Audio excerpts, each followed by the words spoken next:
Hey there, I'm Jackie Kilgore with the Jackie Group at Compass Real Estate. My sidekick today. I'm Lauren Everhart. I'm the operations manager. Notice that after winter time and stuff is dead outside, trim it back, clean up the beds, get fresh mulch down, annuals, pots at the front door. Those are easy things, right? Get out your magic eraser, break it out on that paint, or interior paint makes a difference, right? Yes. Fresh wall. Yes. I would definitely say interior paint. That's probably the one thing. It just gives it a fresh overlook, especially if you have a bunch of different colors in the home. Just that neutral tone, fresh feel. Yeah, people will come back and personalize. I know color's in right now. Yes. People will come and personalize on their own, but walking into something neutral is almost always a slam You want dunk. them to be able to visualize that personal color that they want, not already have one and be like, ooh. I agree. If you've got a few dollars to spend, flooring is a big deal, right? Flooring or even resurfacing countertops, but that really has to be evaluated on the property because depending on the price point, the neighborhood, and what the buyer's going to expect, that might be something that is better saved for the buyer themselves. Agreed. Absolutely. Yeah, sometimes you start and it's hard to stop. Yes. Well, and I know we talked about there's homes that some people only redo their kitchen or they only do their primary bathroom. But unfortunately, if you're going to do it, you got to do it all, and you got to make it cohesive. Because if you just do one area, I'm going to walk into it and be like, oh, there's a lot of work I've got to do to make this look cohesive. I understand the kitchen's updated, but now I've got to update everything else to make it look good. That's right. Yeah, they feel that sometimes something that's half done is counterproductive. Yes. There's a lot of things that you can do that are just easy peasy. I always talk about kitchen jewelry. So hardware on cabinets, big dollars, really, 12-pack at Home Depot. These are things that are easy to do. Sometimes backsplash. Yes. Things that are at eye level. And we talk about this when we're staging, right? Kind of distractionary techniques, because we'll bring in rugs or we'll bring in accessories, and what we're trying to do is just like when a lady dresses. You wear earrings to bring the eye up here, or a belt to bring your waist in, right? Same thing when we're dressing a house or when you're preparing a house for the market. If you focus on those things where the eye is going to land, sometimes it's a bit distractionary, which is an advantage in this case. Yeah, correct. Yeah. So those are just little easy things. We got a million of them, but that's a good place to start. So I think for me, I've walked into a lot of homes that are just too personalized. Especially whenever you go to design a new build home and you get to do a lot of things to it, that's great. But we talked about, you wouldn't want to necessarily put in a blue backsplash, even though that's your favorite color. But that's some things, even though blue's in right now or green cabinets are in, it's just one of those things you don't want to over personalize when you're doing improvements to the homes. That would be something I would avoid. Especially as a make ready to sell. Yes. Right.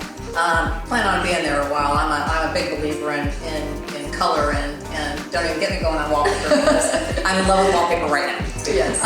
But if we're packaging a product for the market, the whole idea is that it is neutral, and so it's got a mass appeal. And the way to do that is to strip things down. Sometimes a little bit less is more, and certainly neutral colors and palettes are important. That adage still holds true. Kitchens and bathrooms are, if you think about it, they're the most expensive spaces. Yes. Right? We have fixtures, we have plumbing and electrical, we have appliances, we have countertops and cabinetry, as opposed to a bedroom or a living space, which is typically 3 or 4 walls, and you've got the idea. So kitchens and bathrooms do sell houses, and they are a place where improvements can be made. But to Lauren's point earlier, is that you have to be careful. And be careful not to over-improve, and be careful to know when to stop, right? So kind of back to the idea of either neutralizing or picking one piece. Maybe it's the flooring, maybe it's the tile, maybe it's the countertop material, maybe it's repainting a cabinetry. Yes. There's usually an item or two that could be done to make a whole space feel fresh without gutting and redoing everything, right? I think the other thing that I would add to that, kitchens and bathrooms, is outdoor living. We are in Houston, and although some months it feels like it's hotter than Hades, there's an awful lot of people that move to Texas and with that enjoy the warmer weather or enjoy the seasonality of being able to be out in the wintertime, right? So outdoor living spaces I think are really important.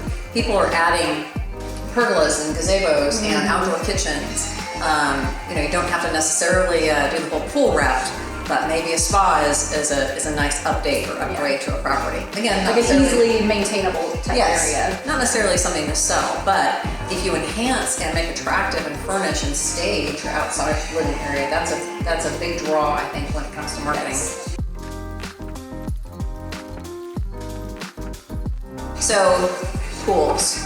You know, it used to be, when I started practice 30 years ago, you could build a pool and a spa for $25,000 Right. and be swimming in a month. It was awesome. Yes. Now in scale, today's $25,000 is $100,000 investment. And you might be swimming in 9 months. Indeed, exactly right. So be careful what you wish for. So I would say this: a lot of it depends on the property itself, the value of the property and the neighborhood, right? And what is commonplace and the expectation of a buyer. Do I think you get the full value of your investment out? No, not simply not. First of all, the equipment and materials and technology that's put in pools today drives the cost, much like our kitchens, right? Everything is just that much more sophisticated. Labor is, adds to that, and it's expensive. So I think if you buy a home and you put in a pool, you recognize that you're doing it for your enjoyment. Yes. And if we had an appraiser sitting with us today, he'd tell us that $100,000 pool, he's maybe going to get $25,000 or $30,000 for. Yes. So you got to be really careful. Really careful. Now, that being said, there are some really good stats to support that a property that has a pool enjoys fewer days on the market. Right. And often, at least in the market that we've seen lately, could be in a position where it will receive multiple offers just for its desirability. Because as we said, putting in a pool and spending 9 months doing it or plus, for some buyers, they might be willing to pay a little bit more for that One property that's already having one. Yes. Yeah. But I would agree with that. The market right now, I can see where a pool would be more desirable. But not going to build one just to sell your house. Right. No, not a good idea. Garages are funny.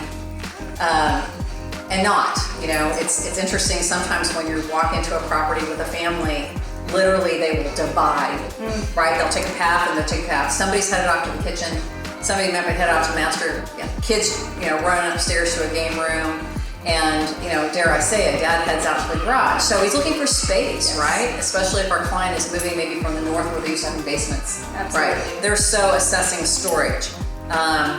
3-car garages, and workbench space, or a place to hang the bikes, or maybe somebody's going to put their Peloton out there. So our garages do a lot of duty, right? Yes. Yeah.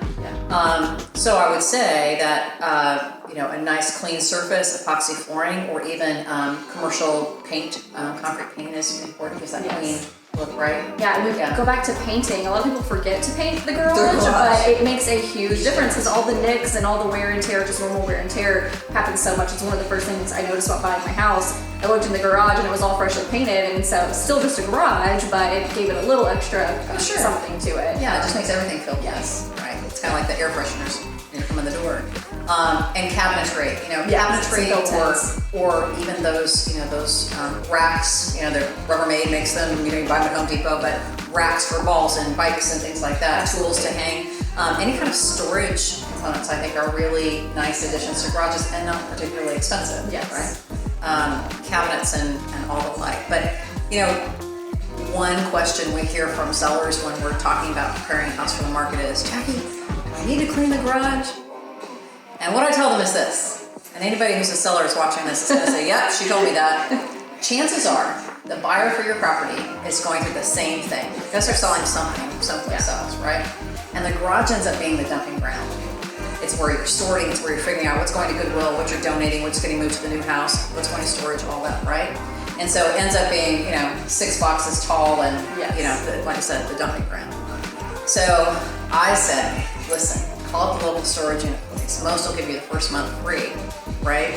And spend $100, $150, get that stuff moved out. And to Lauren's point, paint, tidy up, organize. And the image that's left with the buyer is that this is an organized home. There is a place for everything.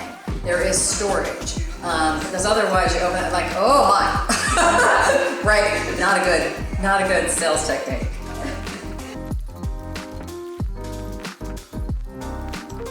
You know, one of the things that attracted us to Compass, to moving our company to Compass, was some of the programs that they offer our clients. I'll tell you, one that is just phenomenal is what we call Compass Concierge. And it's interesting, and sometimes when we're describing this to our sellers, they're like, what? What's the catch? Because they're really, let me explain. So there's a little bit of a process. Your agent's going to help you evaluate the value of your home. We're going to look at how much equity you have in the property and what it's likely to sell for with the improvements that the agent is recommending. This can be everything to that mulch that we talked about, or painting, garage floors, adding cabinetry, you know, new hardware on the cabinets, that kind of thing. Really just about anything you can imagine that's related to the house can be improved, but also we can use it for repairs. So if I walk into a house and thought, oh, right, that carpet really has to be replaced, or that roof is, you know, all the shingles holding hands, we can use that for Compass Concierge as well. So we go through an approval process for our client, they apply, and Compass essentially loans them the monies necessary to make those kinds of improvements or repairs in order to market the property. It becomes repayable at closing. At no cost, at no fee, at no interest. So no cash, like they were wondering. No, it's a loan, and there's a small processing fee. I think it's $200 for the work that goes into assessing it. But other than that, it is repaid at closing. It comes from the seller's proceeds. And of course, the premise is, if any of you all have watched those DIY shows on TV, is that do it if you have the capacity to. You know, this program then creates capacity for a seller to do that. Make those repairs, change the value proposition of your property, change the price point where it will sell for, and with your agent's help and Compass Concierge, get that money back. Plus, the value of the improvement is pretty exponential. So it's a really great program. Ask us more about it when we see you. Like and subscribe. Find us on Facebook and Instagram. Thanks for watching.